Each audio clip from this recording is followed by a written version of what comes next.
Drag that poor old woman out of my court if she refuses to confess. Judge Harold Benton didn't even look at Evelyn Carter as she stood in cuffs.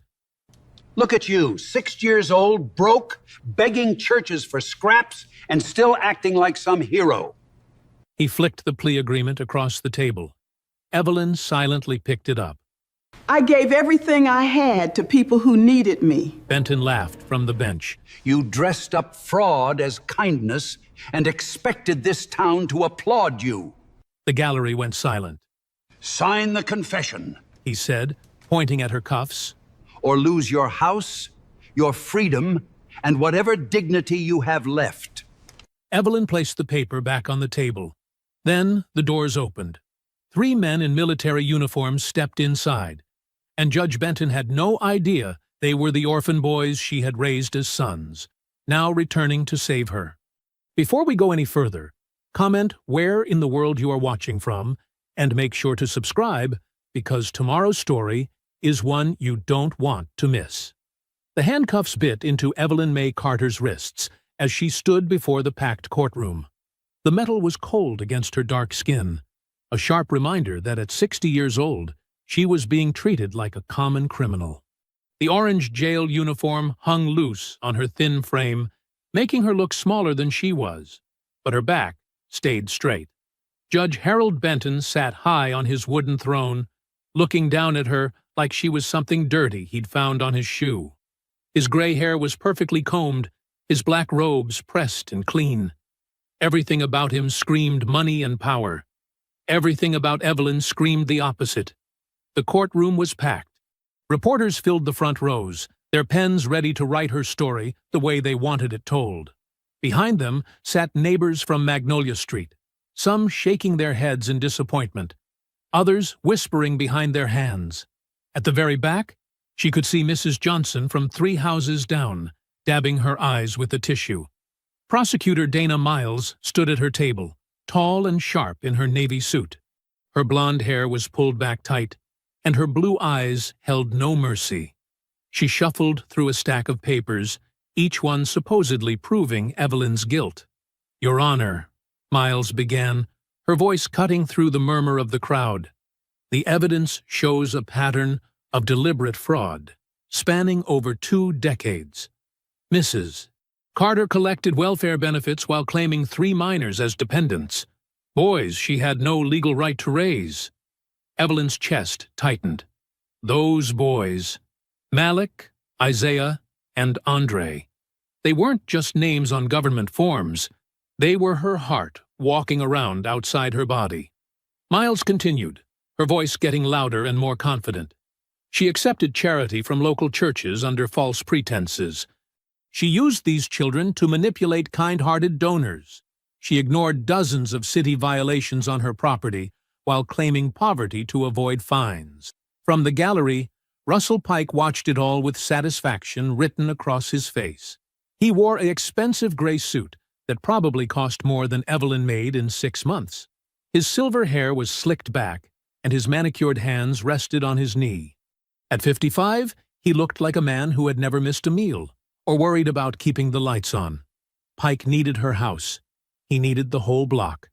His luxury senior living complex wouldn't work with one stubborn old woman sitting in the middle of it like a thorn. He'd tried buying her out twice, offering amounts that seemed generous to him but insulting to her. When she refused, he'd found other ways. Furthermore, Miles announced, holding up a thick file, Mrs. Carter has accumulated over $40,000 in unpaid fines and penalties. When served with a lawful eviction notice, she barricaded herself inside and refused to leave. Tanya Reed sat in the front row, nodding along with every accusation. The city housing official was 47 and bitter, her brown hair streaked with premature gray. She wore a cheap business suit and carried herself like someone who'd been passed over for promotion one too many times. Her dark eyes held a special kind of hatred reserved for people like Evelyn, people who didn't know their place.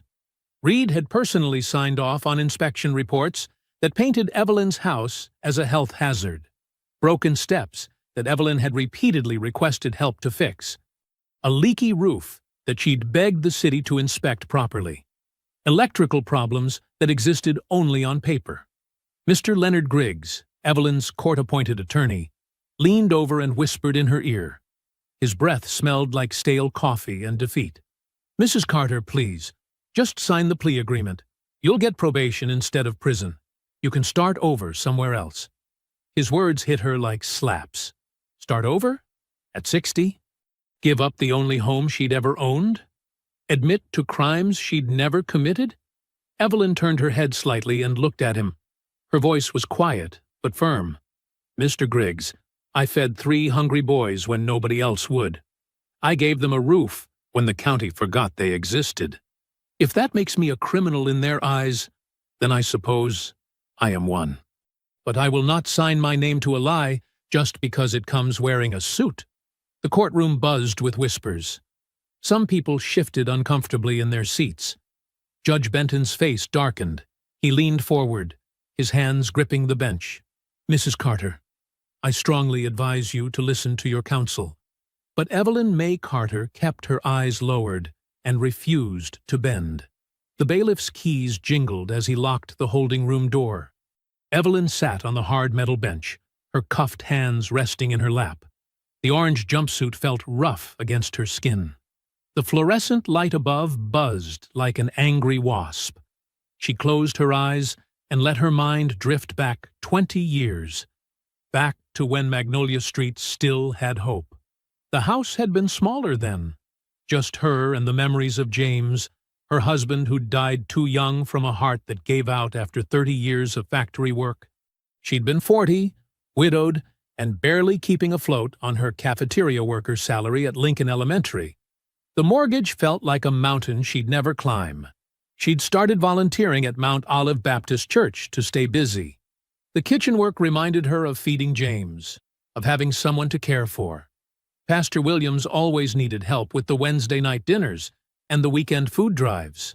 That's where she found Malik. It was a Tuesday evening in October. She'd stayed late to clean the industrial ovens after the church supper. The sun had already set when she stepped outside to dump the dishwater. That's when she heard the rustling behind the dumpster. A boy emerged from the shadows like a skinny ghost. He couldn't have been more than 12, but his eyes looked older. His clothes hung loose on his frame. His sneakers had holes that let in the rain.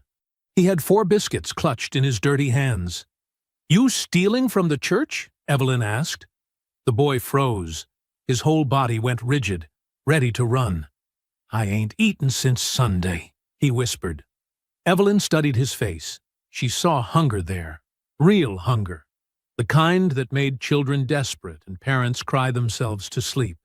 "What's your name, baby?" "Malik. Malik Dawson." "Where's your mama?" His face crumpled. "She died last month."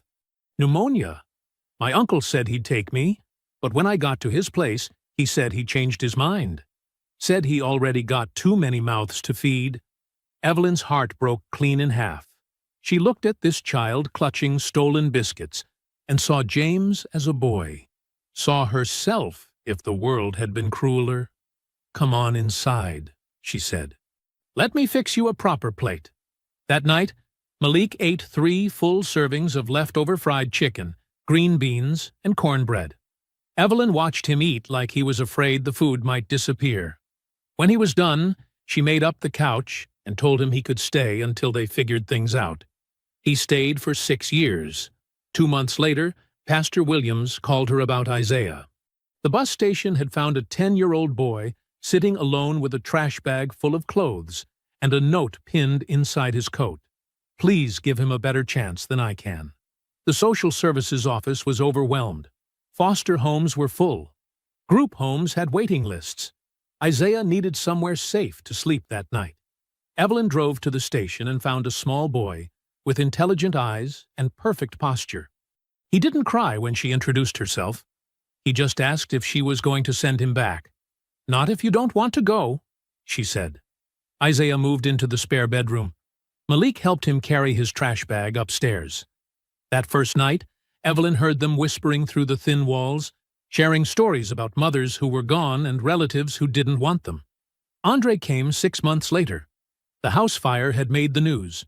An electrical problem in an old rental house on the east side. His grandmother didn't make it out. The 8-year-old boy did, but barely. He had burns on his arms and smoke damage in his lungs. More importantly, he had nowhere to go. Laverne Bell, the county social worker, brought him to Evelyn's door on a Friday evening. She was a practical woman in her 50s, with kind eyes and tired shoulders. "This is temporary," she warned Evelyn, "until we find him proper placement." But Andre was so quiet, so broken. He barely spoke for weeks. He drew pictures of fires and empty houses. Evelyn would find him sitting at the kitchen table at 3 in the morning, sketching flames that reached toward the ceiling. She gave him books instead of matches, puzzles instead of worry, homework instead of nightmares. "Nobody gets thrown away in my house," she told all 3 boys during their first dinner together. "You work hard, you tell the truth, and you take care of each other. That's the only rules that matter." Laverne Bell became a regular visitor. She brought paperwork and warnings.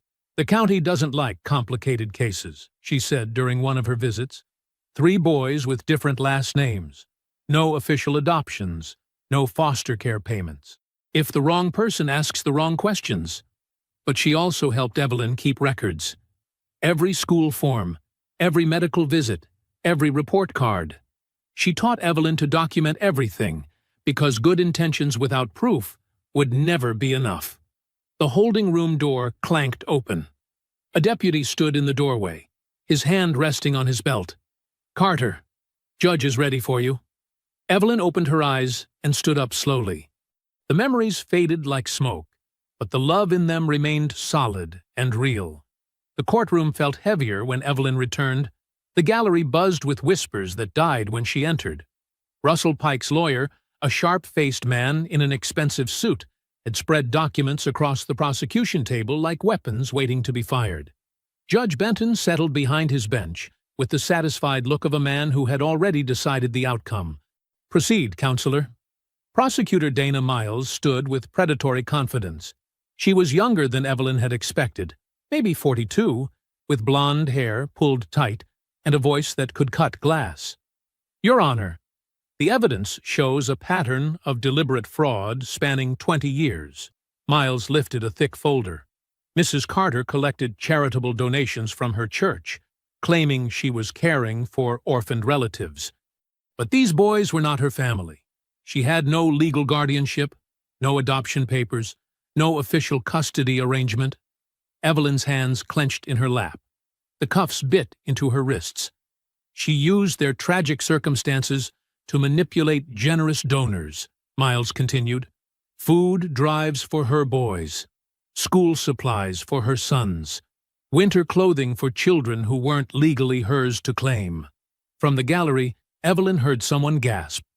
She recognized the voice, Mrs. Patterson from church, who had organized 3 different clothing drives for Malik, Isaiah, and Andre over the years. Miles wasn't finished. Furthermore, Mrs. Carter repeatedly violated city housing codes while claiming hardship. She allowed minors to live in unsafe conditions, then blamed the city when inspections revealed serious violations. Tanya Reed rose from the witness section, her expression smug and satisfied. She was a bitter woman who had worked for the city housing department for 15 years without a promotion. Her resentment had calcified into cruelty. "I personally sent Mrs.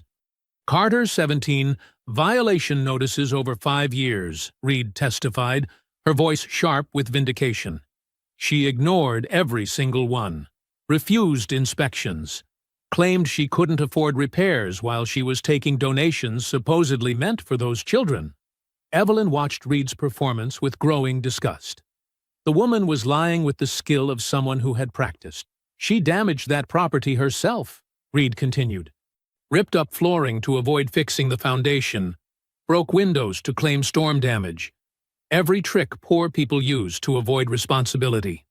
Mr. Griggs shifted nervously beside Evelyn. His tie was crooked, and his briefcase looked older than Isaiah. "Mrs. Carter," he whispered urgently, They're building a strong case. The plea offer is still— No. Evelyn's voice was quiet but firm. Pike's attorney stood next, a silver-haired predator who spoke with the authority of someone who had bought judges before. Your Honor, my client has offered fair market value for this property. More than fair, given its condition. Mrs. Carter's refusal to sell, combined with her fraudulent activities, has created a public nuisance that requires immediate correction. He gestured toward Pike, who sat like a king surveying his future kingdom. The Magnolia Gardens senior living community will provide quality housing and economic development for this struggling neighborhood. The court should order immediate forfeiture to cover Mrs. Carter's accumulated penalties and allow progress to move forward. Mr. Griggs grabbed Evelyn's arm. Please, he whispered. Judge Benton is known for harsh sentences. If you accept the plea now, you keep your freedom. Fight this, and you could lose everything. Evelyn looked toward the gallery. Neighbors she had known for 20 years avoided her eyes. Some looked ashamed. Others looked afraid. A few looked like they believed the lies. Judge Benton leaned forward, his voice dripping with condescension. Mrs. Carter, this court sees this pattern frequently. Poor individuals who hide behind sympathy and charitable hearts while manipulating well-meaning donors. The law exists to protect genuine charity from exploitation. Something hot and dangerous rose in Evelyn's chest. She stood slowly, the chains around her wrists rattling. Your Honor, she said, her voice carrying across the silent courtroom. Those boys had names, Malik, Isaiah, and Andre. They had pain that woke them up screaming. They had report cards I hung on the refrigerator. They had nightmares I sat through and empty stomachs I filled with whatever I could afford. Her voice grew stronger. They didn't have price tags. Judge Benton's face darkened. He reached for his gavel and the papers that would seal her fate. Mrs. Carter, this court has heard enough. The courtroom doors suddenly opened. Everyone in the courtroom turned toward the rear doors. The first man through was tall and broad-shouldered, his marine dress uniform crisp and perfect. His dark skin gleamed under the fluorescent lights, and his bearing spoke of command, discipline, and absolute purpose. Ribbons covered his chest. Purple Heart, Combat Action Ribbon, multiple deployments. His eyes swept the room like he was scanning for threats. Behind him came a second man in army dress uniform, slightly shorter, but no less impressive. He carried a thick legal folder with the precision of someone who understood paperwork could be deadlier than bullets. His uniform was equally decorated, and his movement had the careful control of someone trained in courtroom warfare. The third man entered in Air Force uniform, quieter than the others but carrying something that made everyone stare, a sealed evidence pouch with official markings. He moved like a ghost, observing everything, missing nothing. Evelyn gasped and grabbed the edge of the defense table. Her knees buckled. For a moment, she thought she might fall. The three men were not brothers by blood. They had different surnames, different branches of service, different faces shaped by different struggles. But every person in that courtroom could see they belonged to her. The Marine stepped forward first. His voice carried the authority of someone who had led men into battle. Your Honor, the woman standing before you raised us when this county abandoned us, when social services failed, when family members turned their backs, when the system left 3 boys to die alone. His words hit the courtroom like artillery shells. Spectators leaned forward. A few people gasped. Judge Benton's face flushed red. You cannot simply walk into my courtroom and— I am Lieutenant Colonel Malik Dawson, United States Marine Corps. The first man interrupted, his voice cutting through Benton's protest like a blade. I served 3 tours in Afghanistan. I earned the Bronze Star. And I learned what honor means from the woman you have chained like a criminal. The Army officer stepped forward next, placing his legal folder on the defense table with deliberate precision. I am Major Isaiah Brooks, Judge Advocate General's Corps, United States Army.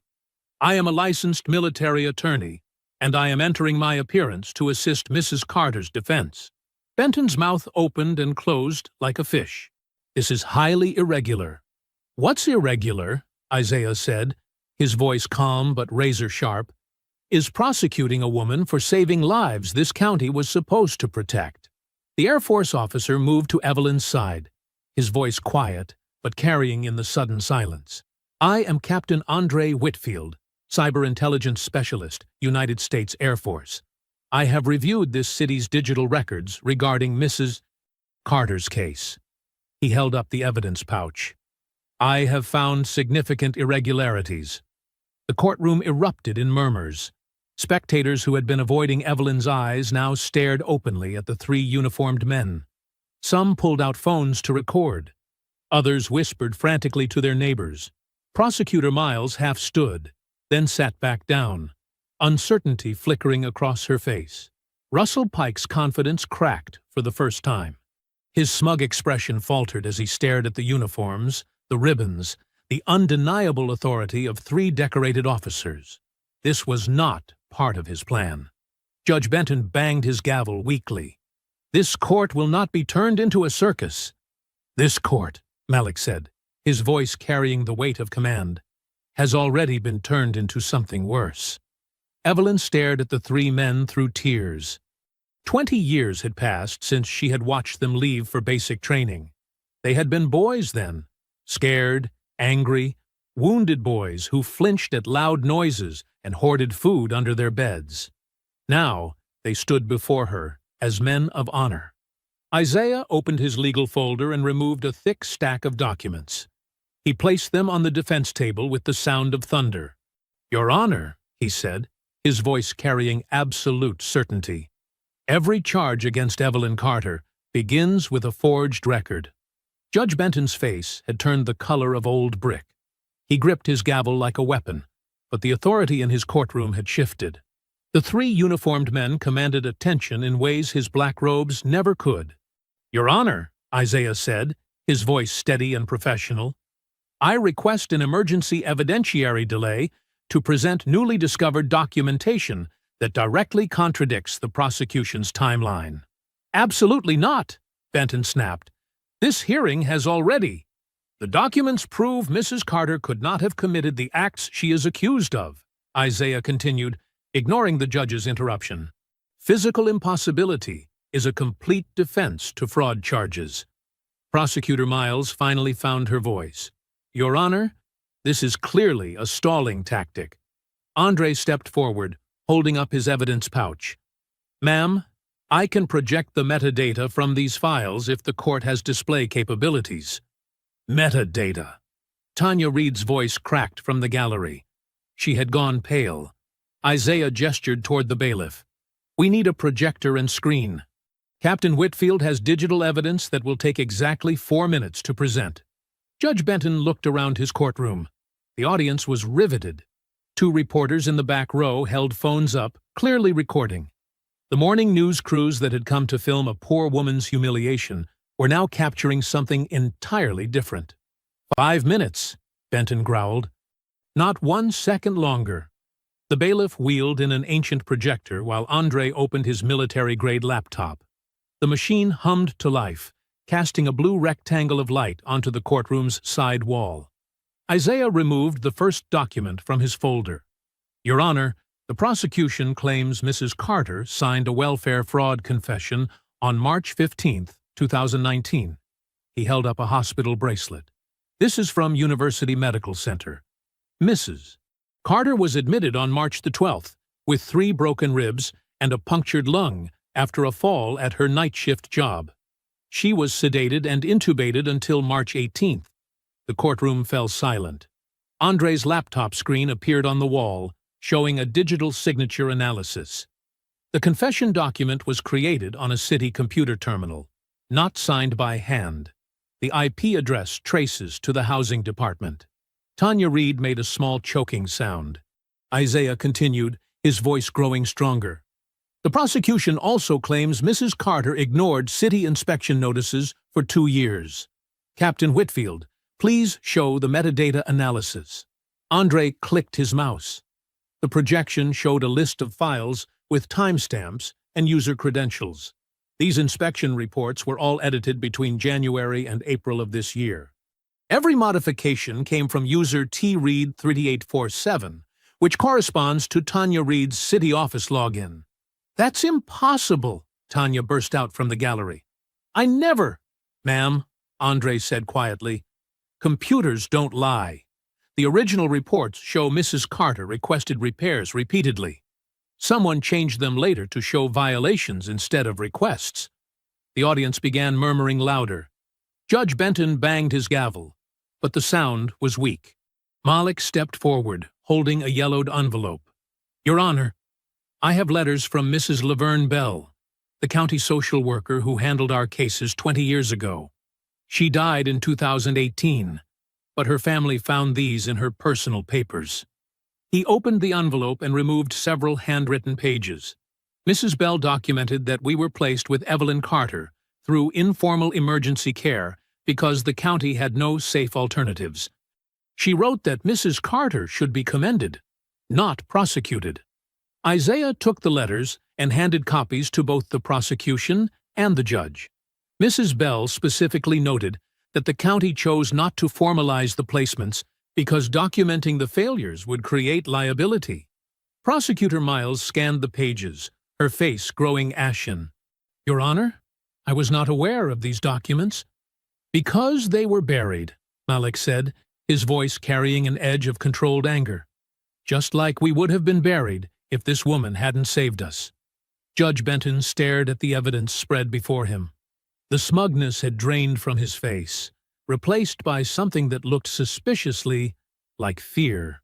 The courtroom was packed with witnesses, reporters, and phones recording every word. "This court will take a 30-minute recess," he announced. "When we return, I will review these materials and determine how to proceed." As the gavel fell, Russell Pike was already whispering urgently with his lawyers. Tanya Reed had disappeared from the gallery. The tide had turned, but everyone knew this was only the beginning. That afternoon, the three men drove Evelyn back toward Magnolia Street in Isaiah's rental car. She sat in the passenger seat, still wearing the orange jail uniform, but no longer in handcuffs. "How did you know?" she asked quietly. "How did you know to come?" Malik answered from the back seat. "I saw a news clip 2 days ago. Local woman arrested for welfare fraud. They showed your face for 3 seconds." His voice grew thick. 3 seconds. "And I knew someone was trying to destroy you." "We dropped everything," Isaiah added. "Andre flew in from Colorado. I drove from Fort Bragg. Malik caught a flight from Camp Pendleton. We made calls," Andre said. "Military legal networks, cyber investigation contacts, records specialists. When powerful people attack someone defenseless, they leave digital footprints everywhere." As they turned onto Magnolia Street, Evelyn gasped. Her small white house looked like a war zone. The front porch had been partially demolished. Windows were boarded up. Yellow eviction notices were stapled to the door and hanging in tatters. "Oh, my Lord," she whispered. Andre parked at the curb and immediately opened his laptop again. His fingers flew over the keyboard while the others stared at the destruction. "Mama Evelyn," he said after several minutes, his voice grim. "I found something else. The same pattern. Forged documents, altered inspection reports, rushed court orders." He looked up from his screen. 6 other houses in this neighborhood. All elderly homeowners. All targeted by Pike's company over the past 2 years. Isaiah studied the screen, his jaw tightening. Mrs. Williams on Pine Street. Mr. Johnson on Oak Avenue. The Martinez family on Elm. He looked at Evelyn. "All your neighbors. They're taking the whole neighborhood," Malik realized. Andre showed them a digital map with red pins marking properties. Pike's company has been systematically targeting elderly homeowners, mostly widows and veterans on fixed incomes. Same methods every time. False violations, inflated fines, forged documents, friendly judges. Evelyn stared at her damaged house, then at the map on Andre's screen. The pieces were falling into place like dominoes. Isaiah put his hand on her shoulder. "Mama Evelyn," he said quietly, This was never just about you. The police tape stretched across Evelyn's front porch, like yellow scars. It fluttered in the evening breeze, making a sound like whispered warnings. Isaiah ducked under it first, then held it up for the others. "Careful, Mama Evelyn," Malik said, taking her arm as they stepped over broken porch boards. The front door hung crooked on its hinges. Someone had kicked it so hard the frame had splintered. Andre pushed it open slowly, and they all stepped inside. Evelyn's breath caught in her throat. Her living room looked like a hurricane had torn through it. The old couch was overturned, its cushions slashed open with stuffing spilling out like cotton snow. Picture frames lay shattered on the floor. Family photographs were scattered and torn. Her grandmother's china cabinet had been emptied, the dishes smashed against the walls. "Jesus," Malik whispered. But it was the kitchen that broke Evelyn's heart. Her dining table, the same wooden table where 3 hungry boys had become her sons, was scarred with deep scratches from boot heels and crowbars. The chairs were overturned. Her good dishes, the ones she saved for church dinners and special occasions, were swept off the counter and broken into pieces across the linoleum floor. Evelyn touched the table's damaged surface with trembling fingers. She tried to hide the tears, but Malik saw them anyway. "They didn't have to do this," she said quietly. "They could have just taken the house. They didn't have to destroy everything inside it." "They wanted to hurt you," Isaiah said, his voice tight with controlled anger. "This wasn't about eviction. This was about breaking your spirit." Malik's hands curled into fists. "Where does Pike live? I want to have a conversation with him." "No," Isaiah said sharply. "That's exactly what they want. One angry move from any of us, and they'll paint Evelyn as the woman who raised violent men. They'll use your anger to justify everything they've done." Andre was already moving through the house with his phone, photographing every broken item, every overturned drawer, every damaged wall. His camera flashed in the dim light as he documented the destruction room by room. "Evidence," he said without looking up. "Every broken dish, every torn photograph, every scratch on that table. Pike's crew did this, and I'm going to prove it." In Evelyn's bedroom, they found her old papers scattered across the floor. School records, church receipts, medical bills, letters from teachers praising the boys' progress. 20 years of careful documentation thrown around like garbage. Andre knelt and began gathering the papers. "She kept everything," he said with wonder. "Every report card, every thank you note, every piece of proof that 3 lost boys became good men." Through the broken front window, they could see neighbors gathering on the sidewalk across the street. Some pointed at the house. Others whispered behind their hands. But a few walked closer, their faces filled with recognition and worry. Mrs. Rosetta Lane, Evelyn's 72-year-old neighbor, climbed the broken porch steps carefully. Her own house, just 3 doors down, looked intact, but somehow smaller, as if it were shrinking in fear. "Evelyn, honey," Mrs. Lane said, her voice shaking. "I heard what happened in court today. I saw them boys come home." Behind her came Mr. Franklin from the corner house, leaning heavily on his walker. Then Mrs. Garcia from across the street, holding her grandson's hand. "They came to us too," Mrs. Lane whispered, glancing around nervously. "Pike's people. Said our houses were health hazards. Said we owed money we never heard of. Said they could make the problems go away if we just signed some papers." Mr. Franklin nodded grimly. "Same lies they told you, Evelyn. Same threats." Mrs. Garcia spoke up, her accent thick with emotion. "They said my roof was dangerous. Demanded inspection fees I couldn't pay. When I asked for time, they said I was being stubborn, like some other woman on the street." She looked at Evelyn with shame. "They meant you, didn't they?" "What did you do?" Isaiah asked gently. Mrs. Lane's voice broke. "I signed. God forgive me. I signed their papers last month. Sold my house for $8,000 when it's worth $60,000. They said if I didn't take the deal, they'd condemn it and I'd get nothing. The weight of understanding settled over them like a heavy blanket. This wasn't about one stubborn old woman refusing to move. This was about a machine that had been grinding through the neighborhood for months, crushing anyone too old, too poor, or too alone to fight back. Evelyn looked from face to face. Neighbors she had known for decades, people she had fed during storms and visited during sickness, all of them carrying the same fear in their eyes. The same machine that had dragged her to court in handcuffs had been hunting all of them. A white news van pulled up to the curb with a sharp screech of brakes. A reporter in a crisp suit jumped out, followed by a cameraman with equipment. The reporter spotted Evelyn through the broken window and began walking quickly toward the house, microphone already in hand. "Mrs. Carter," the reporter called loudly. "Channel 7 News. Is it true that you exploited orphaned children for financial gain?" Tuesday morning arrived with the cruel brightness of a spotlight. Evelyn sat at her scarred kitchen table, her hands wrapped around a cup of coffee that had gone cold an hour ago. The television in the corner played the same story over and over, each repetition driving the knife deeper. "Breaking news this morning," the anchor said, with practiced concern.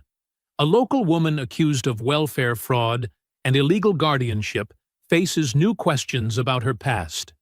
Our investigation reveals a pattern of deception that may have fooled an entire community."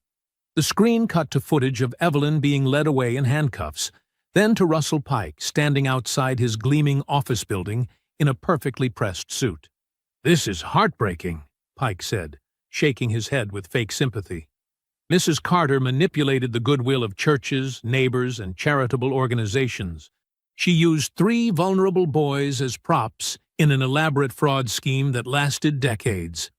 Malik's jaw tightened. He sat across from Evelyn, still in his marine utilities from an early morning run. His hands were clenched on the table, knuckles white with restraint. "Those boys weren't legally hers," Pike continued on the screen. "She had no right to collect donations, claim hardship benefits, or present herself as their guardian. The community was generous because they thought they were helping children. Instead, they were funding a lie." The report shifted to Tanya Reed, standing in front of City Hall with a stack of official-looking papers. "Mrs. Carter repeatedly ignored housing violations," Reed said, her voice sharp with manufactured authority. "She refused inspections, rejected repair assistance, and created dangerous living conditions. When we tried to help, she became hostile and uncooperative. The children deserved better." Andre looked up from his laptop, his face grim. "They're good at this," he said quietly. "Every lie has just enough truth to sound believable." The television showed old footage from a church Christmas program. Evelyn recognized it immediately. Malik at 14, Isaiah at 12, Andre at 10, all wearing white shirts she had ironed herself, singing in the choir. The reporter's voice played over the innocent scene. "Sources tell us Carter used the boys to solicit donations from multiple congregations, often telling different stories about their backgrounds to maximize sympathy." "That's not what happened," Evelyn whispered, but her voice carried no strength. "We went to one church, my church, the same church every Sunday for 15 years. Isaiah stood and turned off the television with sharp efficiency. "It doesn't matter what really happened, Mama Evelyn. They're not interested in truth. They're building a narrative." His phone buzzed against the table. Then Malik's, then Andre's. All 3 men looked at their screens with the same expression of controlled anger. "What is it?" Evelyn asked. Isaiah held up his phone. "Subpoenas. They're calling in Pastor Williams, Mrs. Thompson from the food bank, everyone who ever helped us. They want them to testify about what you received," Malik added, reading his own messages. "How much food, how many donations, whether you ever misrepresented your situation." Andre's fingers flew across his keyboard. "It gets worse. Someone leaked your sealed welfare records to 3 news stations. Details about every application you ever filed, every benefit you ever received, every time you listed the boys as household members." Evelyn felt the walls closing in. Her neighbors had seen the news. Her former co-workers were being questioned. The church she had attended faithfully for decades was being treated like a crime scene. "They're trying to turn everyone who ever loved you into witnesses against you," Isaiah said, his voice tight with controlled fury. Malik's phone rang. The caller ID showed his base commander. Malik's face went stone cold as he answered. "Yes, sir. I understand, sir." "No, sir. I did not threaten anyone." His eyes found Evelyn's across the table. "Sir, may I ask what specific complaint was filed?" The conversation continued for several minutes, Malik's responses becoming shorter and more clipped. When he hung up, the silence in the kitchen felt dangerous. "Pike filed a formal complaint with my command," Malik said slowly. "Claims I approached him aggressively outside the courthouse yesterday. Says he felt threatened and intimidated by my military bearing and hostile demeanor." "That's impossible," Andre said. "I was right there. You barely looked at him." "Doesn't matter," Malik replied, his voice steady but his eyes burning. "My commanding officer is required to investigate any civilian complaint involving conduct unbecoming. Pike knows exactly how military disciplinary procedures work." Evelyn watched her boys, these men she had raised, facing the destruction of everything they had built. Malik could lose his commission. Isaiah's legal career could be destroyed by association with a fraud case.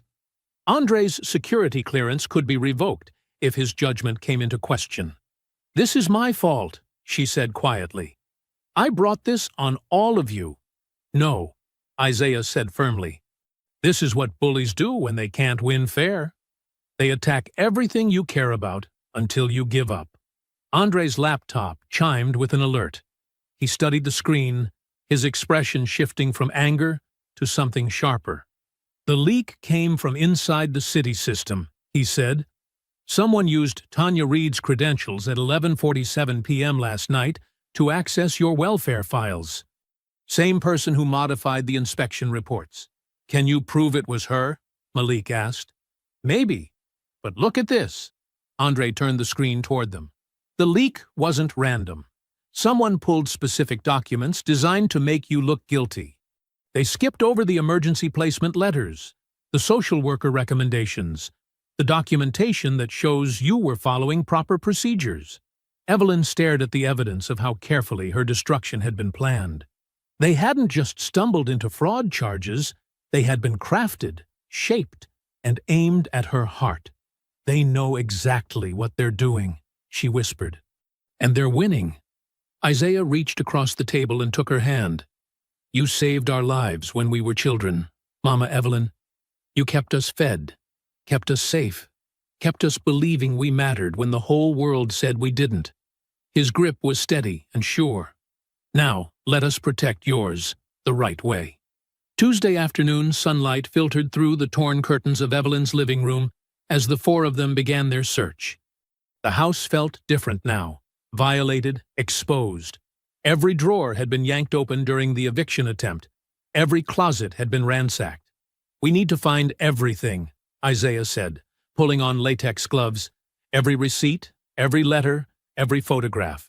If Pike's people come back with another warrant, we can't leave anything for them to twist." Evelyn sat heavily in her old armchair, watching the three men she had raised methodically, searching through the remnants of their shared life. "I never was much for throwing things away," she said quietly. "Poor folks learn to keep what might matter someday." Malik started in the bedroom closet, pushing aside hangers and reaching toward the back shelves. His hand closed around something small and metallic, a mason jar with a faded label written in Evelyn's careful handwriting. "Malik Boots." He unscrewed the lid and found dozens of quarters, dimes, and nickels. Old coins, some so worn the dates had nearly disappeared. He remembered the boots, black leather high tops he had wanted desperately in 8th grade. All the other boys had name brands, and Malik had been embarrassed by his cheap sneakers with holes near the toes. Evelyn had surprised him with those boots 2 weeks before school started. She had claimed they were on sale, but now Malik understood. Every coin in this jar represented a bus fare she had walked instead, a lunch she had skipped, A small sacrifice multiplied dozens of times until it became enough.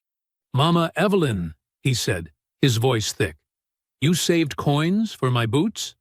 She looked up from her chair, her eyes soft with memory. "You walked taller in those boots.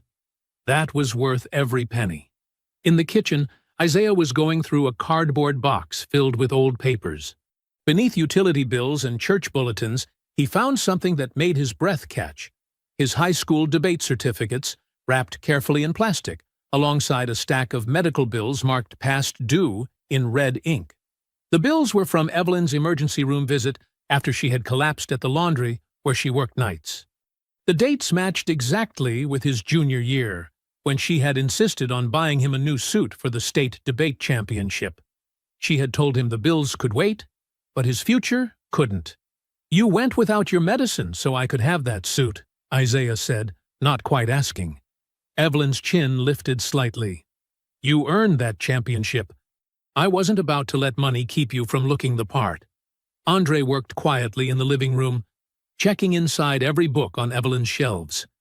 Inside her old Bible, pressed between the pages of Psalms, he found his first-place ribbon from the elementary school science fair. The blue satin as bright as the day he had won it. He remembered that day clearly. His project had been about water filtration systems, inspired by the way Evelyn had taught him to fix the house's temperamental plumbing. When he had run home with the ribbon, she had hugged him so tightly he could barely breathe, telling him he was going to change the world someday. Now he understood why she had kept it in her Bible. It wasn't just a ribbon. It was proof that broken boys could build beautiful things. "You kept everything," Andre said wonderingly. "Every report card, every award, every picture we ever brought home." "Course I did," Evelyn replied. "You boys were the only good thing I ever did right. I wasn't about to forget a minute of it." The three men continued their search with new urgency, understanding that they were uncovering more than evidence. They were discovering the true cost of their childhood security. Evelyn had absorbed every hardship, every shortfall, every sacrifice, without ever letting them see her struggle. In the hallway closet, Isaiah found an old steamer trunk pushed beneath boxes of Christmas decorations. The lock was broken, and the leather straps were cracked with age. Inside, beneath moth-eaten blankets, were manila folders filled with official correspondence.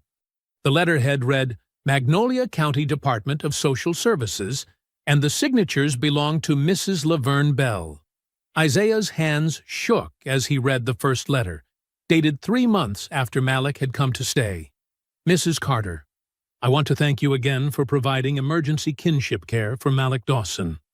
While the county has been unable to locate suitable family placement or foster accommodation, your willingness to house and care for this child has prevented his placement in the overcrowded state facility.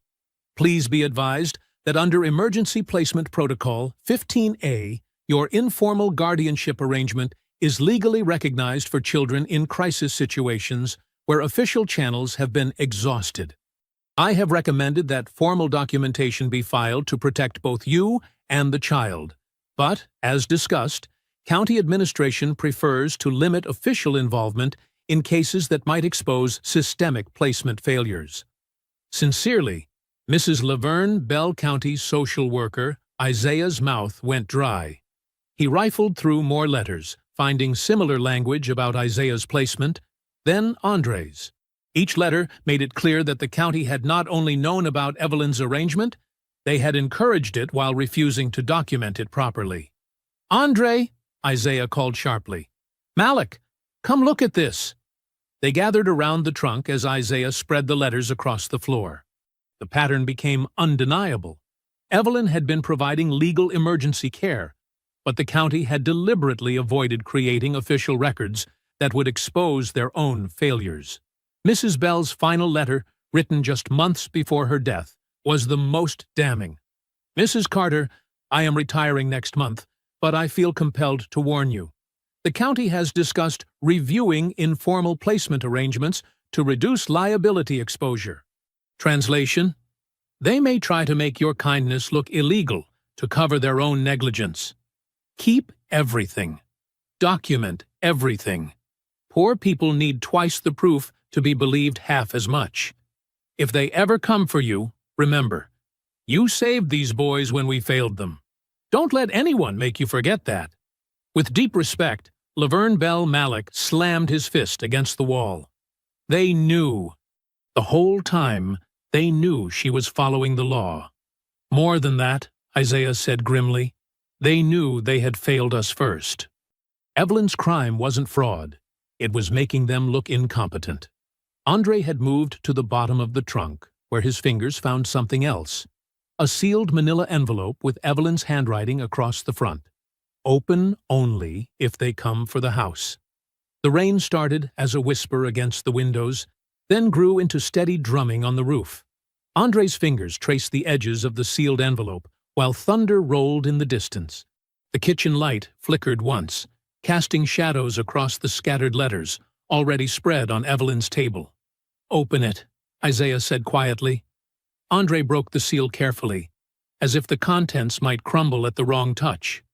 Inside were photocopied memos on county letterhead, handwritten notes in Mrs. Bell's careful script, and a small cassette tape wrapped in tissue paper. The label read, Benton Meeting, Oct. 15, in faded ink. Mrs. Bell's final letter lay on top. Dear Mrs. Carter, if you are reading this, they have come for you as I feared they would. What I am about to tell you will sound impossible, but I have proof. On October 15th, 3 years after you took in Andre, I met with Harold Benton about formalizing the boys' placements. Mr. Benton was county council then, not yet a judge. He told me in no uncertain terms that the county would not create official records for your arrangement. His exact words were, "The woman is doing us a favor. If we document this properly, it exposes how badly we screwed up 3 separate cases. Let sleeping dogs lie." I recorded that meeting without his knowledge. On the tape, you will hear him acknowledge that you were providing lawful emergency care and that official documentation would only create liability nightmares for the county. Harold Benton has known from the beginning that you broke no laws. He helped hide the truth to protect his career. Now he sits as a judge, pretending ignorance while presiding over your destruction. Use this carefully. Men like Benton do not fall quietly. With love and fury, Laverne Bell Malik's face darkened as he read over Isaiah's shoulder. That lying coward. Keep reading, Andre interrupted, pulling out Mrs. Bell's handwritten notes from the meeting. The notes were devastating. Mrs. Bell had documented Benton's admission that all 3 boys had been failed by standard placement channels, and that Evelyn's informal care had prevented a bureaucratic disaster. He had specifically instructed her not to file formal guardianship papers because it would open questions about why these kids fell through the cracks in the first place. One line made Isaiah's blood boil. Benton laughed when I suggested Evelyn deserved official recognition. He said, "She's poor and black. Nobody expects her to have paperwork anyway." "Jesus," Malik whispered. He set her up from the beginning. Andre held up the cassette tape, examining it under the kitchen light. "This is old format. I'll need special equipment to digitize it properly without destroying the recording." "How long will that take?" Isaiah asked. "Maybe 2 days. I have contacts at the base who can help. But I need to be careful. If we damage this, it's gone forever." Isaiah was already pulling out his phone. "We have enough from the letters to file an emergency motion exposing Benton's conflict of interest. He should have recused himself the moment this case appeared on his docket." Evelyn had been silent through their discovery, sitting with her hands folded while rain streaked the windows. Now she spoke quietly. "He knew. All these years, Harold Benton knew I did nothing wrong. Worse than that," Isaiah said grimly. "He helped create the system that made your kindness look criminal." Thunder crashed overhead, and the lights flickered again. Andre sealed the tape in a waterproof evidence pouch, while Isaiah photographed every letter and memo with his phone. A sharp knock interrupted them. Malik moved to the window and cursed under his breath.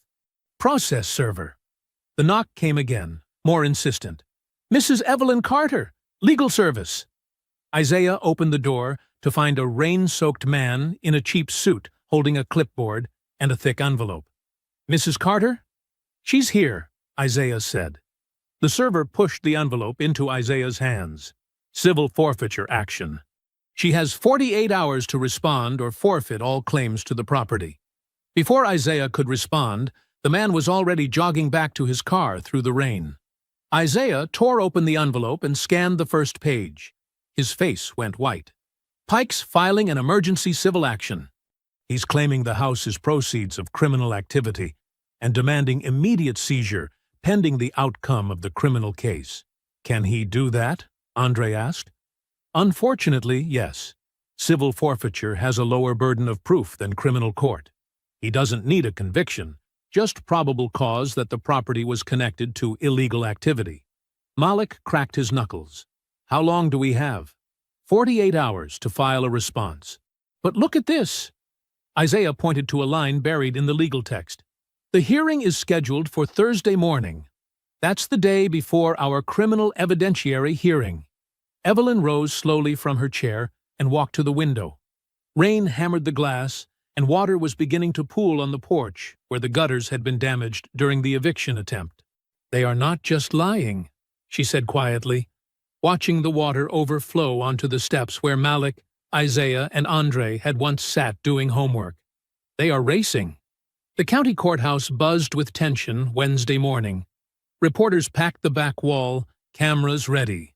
The gallery overflowed with neighbors, veterans, and curious onlookers drawn by yesterday's news coverage.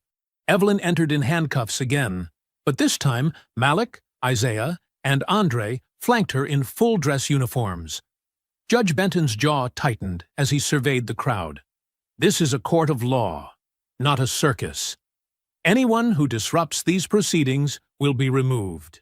Prosecutor Dana Miles looked less confident than before. She shuffled papers nervously while Isaiah arranged his evidence folders with military precision.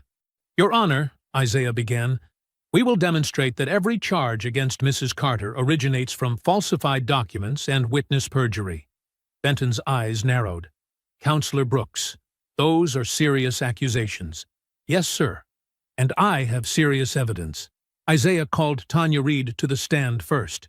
She strutted forward in a tight business suit, chin raised defiantly. Ms. Reed, you testified that Mrs.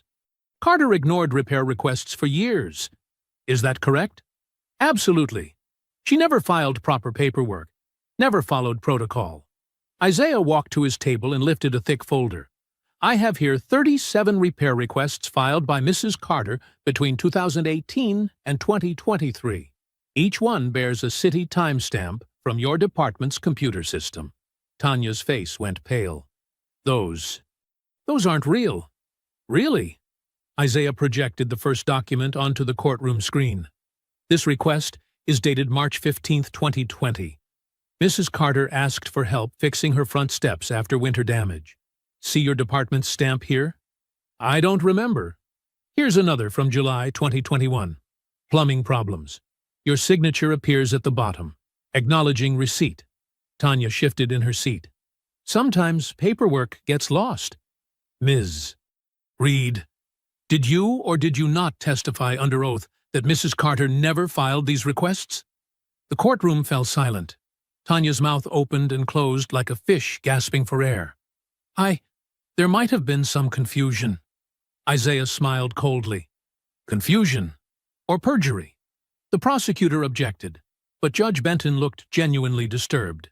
Even he couldn't ignore such blatant contradictions.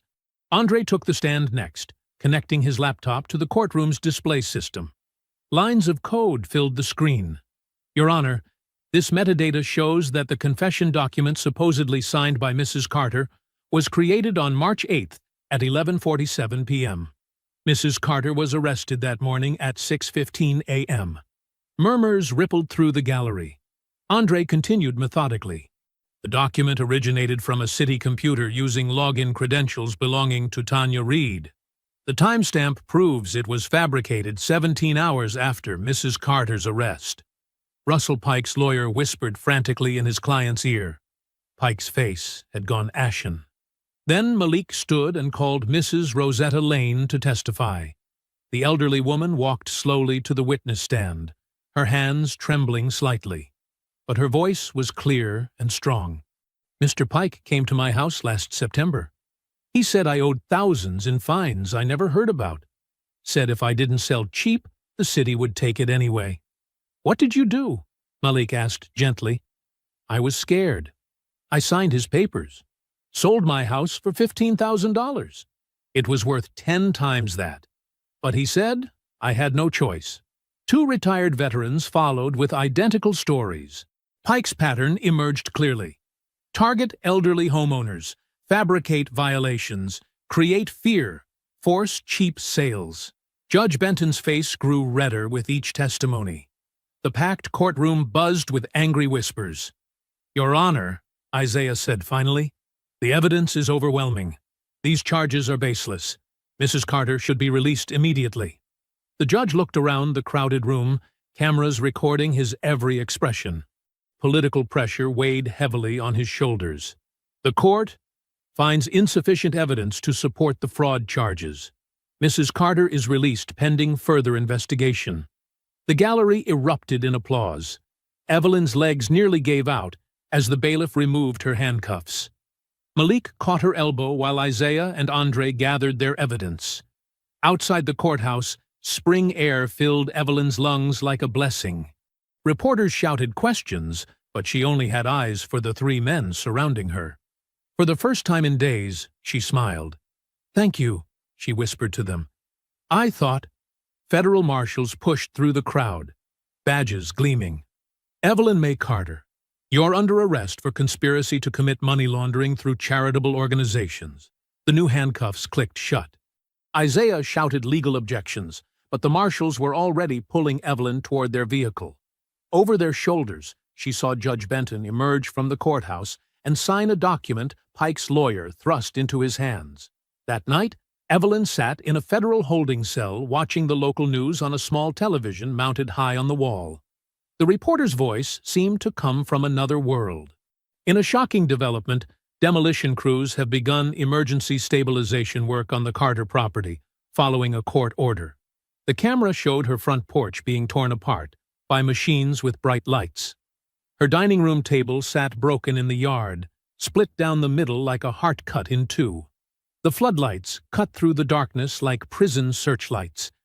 Malik's truck screeched to a stop at the curb as the demolition crew worked under the harsh white beams. The sound of breaking wood echoed down Magnolia Street like gunshots. Evelyn's front porch hung in twisted pieces.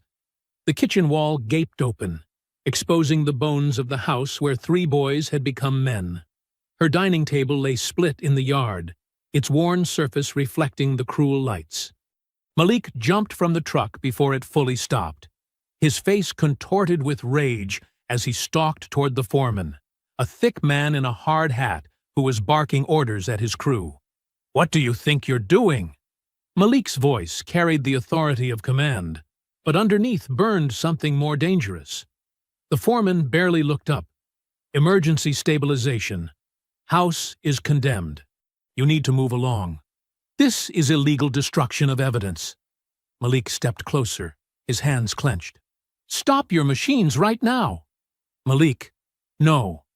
Isaiah grabbed his brother's arm, pulling him back from the foreman. "This is exactly what they want. One wrong move, and you give them everything. Look at what they did." Malik gestured at the broken house, his voice cracking. "She fed us at that table every night for 10 years. Every night." Andre moved quietly through the chaos, his phone camera recording everything. He photographed license plates, took pictures of the crew members, and copied permit numbers from the work orders. His military training kicked in. Document everything. Stay invisible. Gather intelligence. Isaiah kept his grip on Malik's arm. "Evelyn needs justice, not revenge. You know that. She taught us that." The foreman smirked at Malik's obvious pain. "Lady should have paid her bills. City says tear it down. We tear it down. Ain't personal. Everything about this is personal." Malik said quietly, but he stepped back. Andre slipped into the damaged house while the crew worked on the porch. Inside the broken kitchen wall, he saw something glinting in his phone's flashlight. Metal coffee cans, old and dented, had been hidden in the space behind the drywall. He pulled them out carefully. The first can held receipt after receipt: grocery stores, school supplies, medicine. The second contained school forms, report cards, and vaccination records for 3 boys with different last names. The third can was wrapped in plastic bags and filled with letters. One envelope bore Laverne Bell's careful handwriting. For Evelyn, poor people need proof because rich people erase our truth. Find something? Isaiah appeared beside him. Mama Evelyn was ready for this fight 20 years ago. Andre held up the cans. She knew they'd come eventually. Outside, the demolition crew loaded their equipment. The foreman spat tobacco juice into the broken yard. Be back tomorrow to finish the job. Y'all better not interfere. Malik watched them drive away, his jaw working silently. The street fell quiet, except for the distant hum of traffic and the sound of settling wood. They broke her table, he said finally. She served us dinner on that table every single night. I know, Isaiah's voice was steady, but they didn't break what she built in us. Andre gathered the metal cans and damaged files. I'm taking these to the Veterans Center. They have secure facilities there, and equipment that might help. The Veterans Center sat 3 miles away in a converted warehouse. Andre had used their computer lab before to help other veterans with benefits paperwork. Now he spread Evelyn's hidden documents across a long table under fluorescent lights. Isaiah worked beside him, drafting emergency appeals on legal tablets. His handwriting filled page after page as he built arguments, cited precedents, and documented violations. The cassette tape from Laverne Bell's envelope looked old and fragile. Andre handled it carefully, knowing it might hold the key to everything. At dawn Thursday, the lab's old tape deck finally coaxed sound from the damaged recording. Static filled the room, then voices emerged from 20 years in the past. Judge Benton's voice came through clear and unmistakable. Andre adjusted the volume on the old tape deck as Malik and Isaiah leaned closer. The fluorescent lights hummed overhead in the Veterans Center computer lab. Coffee cups sat cold and forgotten as the 3 men waited for the voices from the past to speak. Static crackled. Then Judge Harold Benton's voice emerged, younger but unmistakably his. The Carter woman has those 3 boys, and frankly, we should leave her alone, Benton said on the 20-year-old recording. Documenting this arrangement officially would raise questions about why we failed them in the first place. Another voice responded, scratchy but identifiable as a former county administrator. What if she applies for formal adoption? She won't, Benton replied. She can't afford the legal fees, and we're not going to suggest it. The boys are fed, housed, and in school. The county saves money, and nobody asks uncomfortable questions about how 3 children slipped through every safety net we're supposed to provide. But if someone challenges her guardianship later? Benton's laugh was cold. Who's going to challenge a poor woman taking care of unwanted kids? And if they do, we'll claim we never knew about the arrangement. Let her prove otherwise. The tape ended with the soft click of an old recorder shutting off. Malik's hands clenched into fists. That bastard. He knew. He's known all along. More than knew, Isaiah said, his voice tight with controlled fury. He orchestrated the cover-up. And now he's sitting on the bench, pretending Evelyn deceived the county. Andre ejected the cassette carefully and placed it in an evidence pouch. This destroys their entire case. But we need more than just the tape. He turned back to his laptop, fingers flying across the keyboard. Hours of digital archaeology had finally broken through the city's security layers. Deleted emails appeared on his screen like ghosts returning to testify. Got it, Andre said. Look at this. The first email was from Tanya Reed to Russell Pike, dated 3 months earlier. Inspection reports modified as requested. Carter property now shows violations dating back 5 years.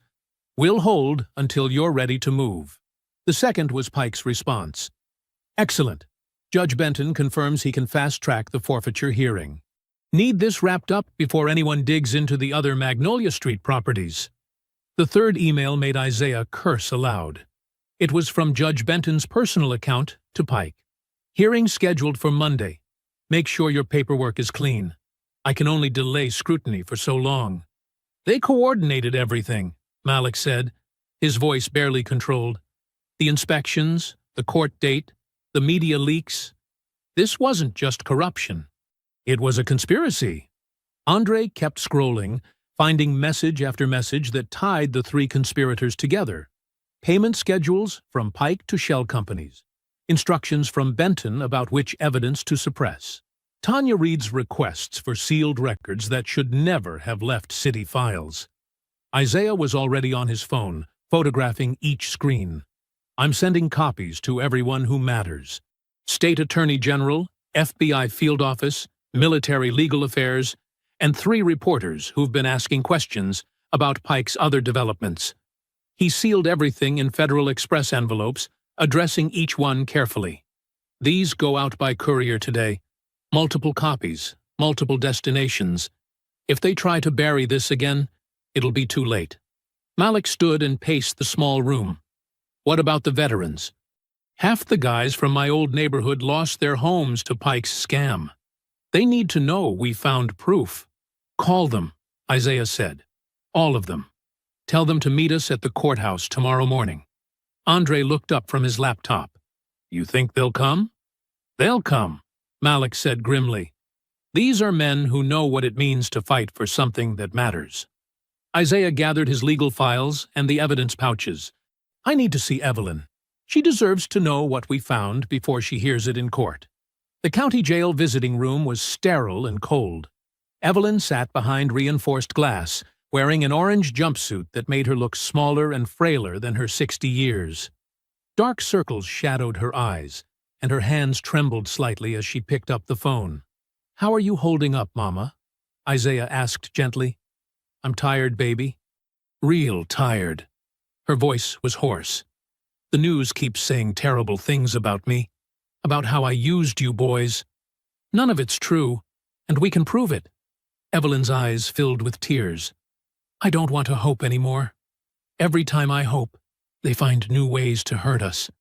Isaiah leaned forward, pressing his palm against the glass. Evelyn, listen to me. We found a tape. Judge Benton's own voice, admitting the county knew you had us. Admitting they covered it up to hide their own failures. For the first time since her arrest, Evelyn's back straightened. His voice? His voice. And emails between him, Pike, and Tanya Reid. They planned everything. The fake inspections, the forged documents, the rushed court hearings. All of it. Evelyn closed her eyes and took a shaking breath. Lord have mercy. The truth is coming out tomorrow morning, and you won't be facing it alone. Friday morning arrived gray and cold, but the courthouse steps filled with people anyway. Veterans in dress uniforms stood beside elderly homeowners, clutching manila folders full of documents. Reporters checked their cameras and microphones. Former neighbors from Magnolia Street gathered in quiet clusters, some holding photographs of the homes they'd lost. Malik emerged from a van in full Marine dress uniform, followed by Isaiah in Army blues and Andre in Air Force service dress. Behind them came a convoy of cars and pickup trucks, carrying more veterans, more neighbors, more witnesses to Pike's systematic theft. The 3 sons of Evelyn May Carter walked up the courthouse steps together, surrounded by an army of people who refused to let injustice hide behind legal language any longer. The courtroom had never held so many people. Every seat was filled. People stood against the walls, packed shoulder to shoulder, veterans in uniform, elderly neighbors clutching photographs, reporters with cameras. The air felt electric with tension and expectation. Judge Harold Benton entered looking pale and irritated. His usual commanding presence seemed smaller today. The crowd made him nervous. He banged his gavel harder than necessary. This court will come to order. I want all unauthorized personnel removed immediately. Your Honor, Isaiah stood at the defense table, his army uniform crisp and commanding. Every person here has a legal right to observe public proceedings. Benton's jaw tightened. Counselor, I will not have my courtroom turned into a circus. Neither will I, Your Honor. That's why I'm here to present evidence of criminal conspiracy. The prosecutor, Dana Miles, shifted uncomfortably. Russell Pike sat behind his legal team, no longer smug. His expensive suit couldn't hide the sweat beading on his forehead. Tanya Reed sat stiffly in the witness section, her hands clasped so tightly her knuckles had gone white. Your Honor, Isaiah continued, before we proceed, I must inform the court that representatives from the State Attorney General's office are present today. A murmur rippled through the gallery. Benton's face went ashen. In the third row, two men in dark suits nodded slightly when Isaiah gestured toward them. The entire atmosphere shifted. What had felt like a local hearing suddenly carried the weight of state oversight. Your Honor, Isaiah placed a thick folder on the table. I am submitting authenticated digital evidence showing systematic fraud by city officials, coordinated with private developers, to illegally seize property from elderly homeowners. Objection! Pike's lawyer jumped up. This is a criminal hearing regarding Mrs. Carter's alleged fraud, not overruled, Benton snapped, but his voice lacked authority. He was trapped between dismissing evidence and appearing to cover something up in front of state investigators. Andre stepped forward, his Air Force uniform drawing respectful nods from the veterans in the gallery. He connected his laptop to the courtroom's projection system. Your Honor, these are metadata records from the city's digital filing system. They show that Mrs. Carter's supposed confession document was created 3 hours after her arrest, using administrator credentials. The screen displayed timestamps, digital signatures, and file creation logs. Andre's voice was calm and precise. Furthermore, inspection reports claiming Mrs. Carter ignored city violations were edited months after they were supposedly filed. The original reports show she requested repairs multiple times and was ignored. Tanya Reed stood suddenly. That's not true. I never— Ms. Reed, Isaiah's voice cut through her protest like a blade. Are these your login credentials on the city system? He displayed a series of after-hours access logs. Tanya's user ID appeared again and again, always late at night, always editing files related to Magnolia Street properties. Those could have been hacked. Could anyone have deposited these payments into your personal account? Andre clicked to the next screen, showing bank transfers from 3 different shell companies, all linked to Russell Pike's development group. Tanya Reed sat down hard, her face crumbling. Russell Pike whispered urgently to his lawyer, but the man was already gathering his papers, clearly preparing to distance himself from a sinking ship. Your Honor, Pike's lawyer said quickly, my client was not aware of any irregularities in the city's— Mr. Pike was not aware? Isaiah's voice rose with incredulous anger. Let me play you something, Your Honor. He held up the small cassette player Andre had repaired. The courtroom went dead silent. Judge Benton leaned forward, his eyes wide with something approaching panic. Counselor, I object to any— Your Honor, this is authenticated evidence of a conversation between you and county officials 20 years ago, when you served as county counsel. Isaiah pressed play. The old tape hissed and crackled, but the voices came through clearly. A younger Harold Benton spoke with cold calculation. The Carter woman has those boys, and frankly, that's better than the alternatives we had. But we cannot create official records. If this comes to light later, it exposes how badly we failed these children initially. Better to let sleeping dogs lie. Another voice responded, what if someone questions her legal authority? Benton's younger self answered, without hesitation. Then we claim ignorance. Let her carry the liability while we avoid the scandal. The courtroom exploded. Gasps echoed from the gallery. Veterans stood up, their faces hard with disgust. Reporters frantically scribbled notes. Evelyn May Carter, sitting at the defense table in her orange jumpsuit, finally raised her head. Tears streamed down her cheeks, but for the first time in weeks, her back was straight. Judge Benton slammed his gavel repeatedly. Order! Order in this courtroom! But nobody moved to quiet down. Nobody looked afraid of him anymore. The man behind the bench had just been exposed by his own voice, caught in a 20-year lie that had nearly destroyed an innocent woman. The chaos stretched on for nearly a full minute. Judge Benton kept slamming his gavel, but his authority had shattered like glass against concrete. Veterans called out from the gallery. Reporters pushed forward. Even the bailiffs looked uncertain, glancing between the bench and the crowd. Then a woman in a dark suit stood up from the front row.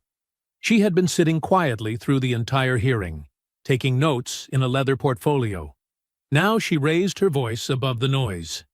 Your Honor, I am Special Investigator Patricia Vance with the State Attorney General's office. I need you to step aside from this case immediately. The courtroom began to quiet, sensing something bigger was happening. Judge Benton's face turned red. You have no authority in my courtroom, madam.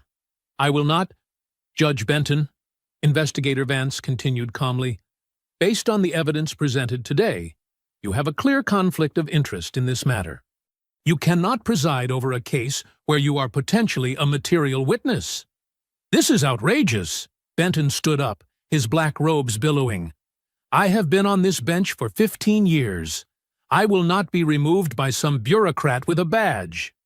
The rear doors of the courtroom opened again. This time, a stern-looking woman in her 60s entered, carrying an official folder, and flanked by 2 court security officers. She wore the formal dress of a senior court administrator. Judge Benton, the woman announced in a voice that cut through the remaining noise. I am Senior Court Administrator Miriam Vale. I have an emergency order from the State Judicial Commission. She walked directly to the bench, her heels clicking against the marble floor.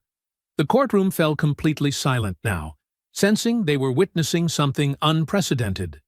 This order suspends your authority over this case, pending a full investigation into judicial misconduct. You are to step down immediately. Benton stared at the document she placed before him. His hands shook as he read it. This is impossible.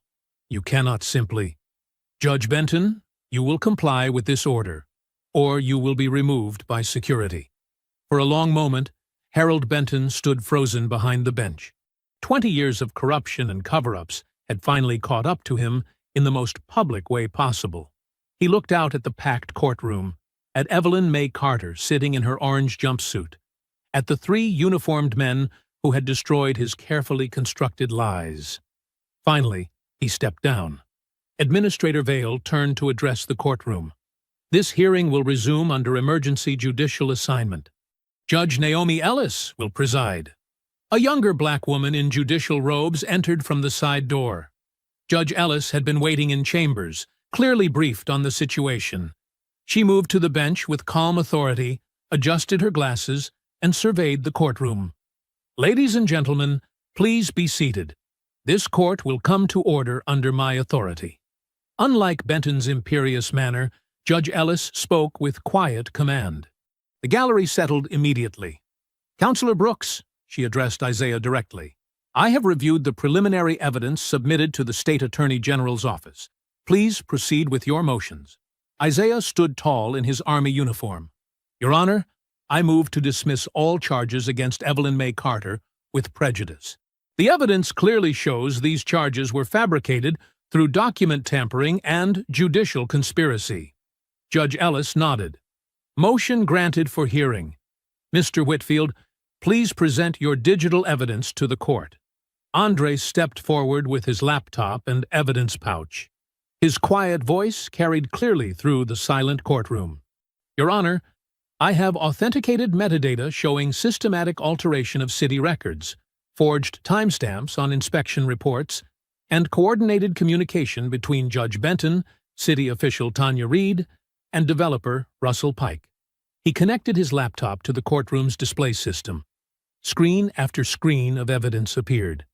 Deleted emails, altered documents, payment records, login timestamps showing late-night file modifications.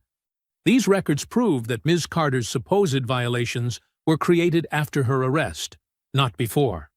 Judge Ellis studied the screens carefully. Ms. Reed, you are under oath. Are these your login credentials? Tanya Reed sat in the witness box, her face pale and sweating. She had been confident an hour ago, but now she looked like a cornered animal. Your Honor, I was following orders. Mr. Pike said the city needed those properties for development. He said it would bring jobs, tax revenue. Did Mr. Pike compensate you for altering official records? Tanya's voice cracked. He said it wasn't really altering. He said we were just correcting oversights, making sure the paperwork matched reality. How much did he pay you, Ms. Reed? The courtroom held its breath. $15,000. Over 6 months. But I never thought. I didn't know it would hurt anybody like this. Russell Pike shot to his feet. Your Honor, Ms. Reed is clearly lying to save herself. My company operates within... Mr. Pike. Judge Ellis's voice cut through his protest like ice. You are not represented by counsel at this moment, and I advise you to remain silent. Pike's lawyer had indeed disappeared, leaving his client exposed and alone. Judge Ellis turned back to Isaiah. Counselor, call your next witness. Isaiah looked at Malik, who stood and walked to the witness stand.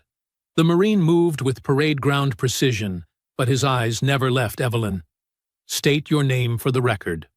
Lieutenant Colonel Malik Dawson, United States Marine Corps. How do you know the defendant? Malik's voice carried 20 years of gratitude and love. Evelyn May Carter saved my life when I was 12 years old. She found me stealing food behind her church because I had nowhere to go and nobody who cared if I lived or died. Did she profit from taking you in? No, sir. She gave me her own bed and slept on the couch for 6 months until she could afford a second mattress. She worked double shifts to keep me fed and clothed. When other kids had new shoes, I had shoes. When other kids had school supplies, I had school supplies. She made sure I never felt less than anybody else. Did the county provide any support? The county provided silence. They were happy somebody else was handling their problem. Malik looked directly at where Judge Benton sat in the gallery, no longer wearing his robes. The same people who ignored us then are trying to destroy her now. Judge Ellis listened intently. Did Ms. Carter ever ask you to lie about your living situation? Never. She taught us to tell the truth, work hard, and never let anybody make us ashamed of needing help. Isaiah presented document after document. Donation records showing money spent on groceries, school clothes, medical bills, and home repairs. Bank statements proving Evelyn never spent charity funds on herself. Testimony from church members confirming she often gave away her own meals to make sure the boys ate first. Your Honor, Isaiah said, every penny donated to help these children went to helping these children. Evelyn Carter lived in poverty to keep them out of it. Judge Ellis reviewed the final documents. Ms. Reed, based on this evidence, did you falsify inspection reports related to the defendant's property? Tanya Reed was crying now. Yes. Mr. Pike said the house had to look condemned on paper so the city could justify taking it. He said it was just temporary, just until the development got approved. How many other properties were targeted this way? 6 others on Magnolia Street. All elderly homeowners. All people he said wouldn't fight back. The courtroom erupted again, but this time with righteous anger from the gallery. Judge Ellis restored order quickly. Mr. Pike, do you wish to make any statement? Russell Pike sat silent, his face ashen. Judge Ellis made her rulings swiftly and decisively. All charges against Evelyn May Carter are dismissed with prejudice. The civil forfeiture order is voided immediately. Mr. Pike's development permits are suspended pending criminal investigation. Ms. Reed, you are under arrest for official misconduct, evidence tampering, and conspiracy. As Tanya Reed was led away in handcuffs, Judge Ellis turned to the bailiff. Remove Mrs. Carter's restraints immediately.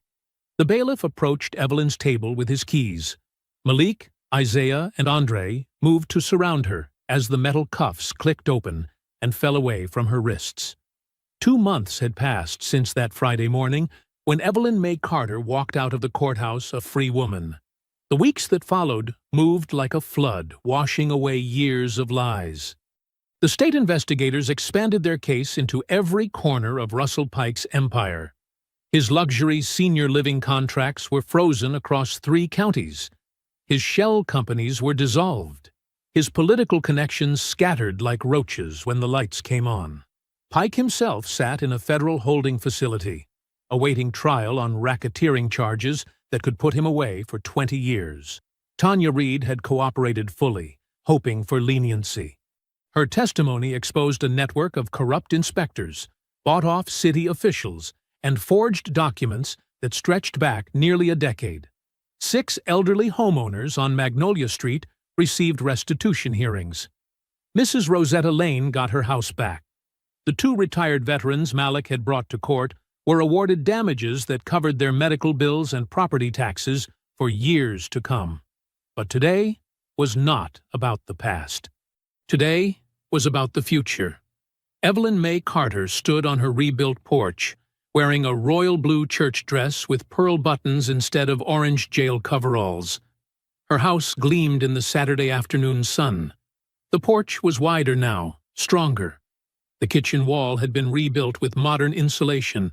The dining room where 3 hungry boys had become men was restored exactly as it had been, down to the scratch marks on the hardwood floor. The yard overflowed with neighbors, church members, veterans, reporters, and city officials who had suddenly discovered their respect for community service. A banner stretched between 2 oak trees. The Evelyn May Carter House, Youth Center dedication. Malik stood to her left in his marine dress uniform, his chest decorated with ribbons earned in places whose names most people could not pronounce. Isaiah stood to her right in army dress blues, holding a leather folder thick with legal documents. Andre stood slightly behind them in Air Force dress uniform, a small digital recorder in his hand to preserve this moment the way he had preserved the evidence that set them free. "Friends," said Pastor Samuel Price from behind a makeshift podium, "we gather today to honor a woman who never asked for recognition. She simply saw children who needed love and gave them everything she had." Mrs. Rosetta Lane dabbed her eyes with a handkerchief.